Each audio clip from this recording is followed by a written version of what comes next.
আসসালামু আলাইকুম প্রিয় দর্শক, সবাই কেমন আছেন? প্রতিদিনের মতো চলে আসলাম এই মুহূর্তের আজকের সবচেয়ে গুরুত্বপূর্ণ আবহাওয়ার খবর নিয়ে। আগামীকাল 29শে মে 2025 রোজ বৃহস্পতিবার।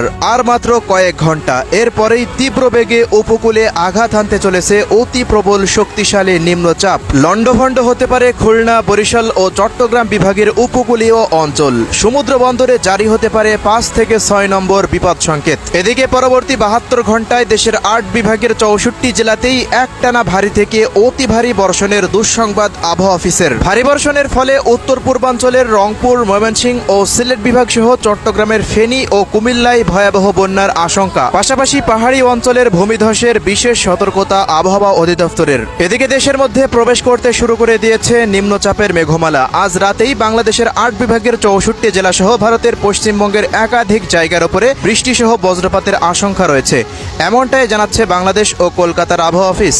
তো প্রিয় দর্শক, আজ এবং আগামীকাল রাজধানী ঢাকা বিভাগ থেকে শুরু করে খুলনা, বরিশাল, চট্টগ্রাম, সিলেট, ময়মনসিংহ, রংপুর ও রাজশাহী বিভাগ সহ ভারতের কলকাতার পশ্চিমবঙ্গ, আসাম, মেঘালয় ও ত্রিপুরা রাজ্যের কোন কোন জেলাগুলিতে আবহাওয়া পরিস্থিতি কেমন থাকতে পারে জানিয়ে দেব। সম্পূর্ণ বিস্তারিত ভিডিওটি শেষ পর্যন্ত দেখার অনুরোধ। কে কোন জেলা থেকে দেখছেন কমেন্ট করে জানিয়ে দিন।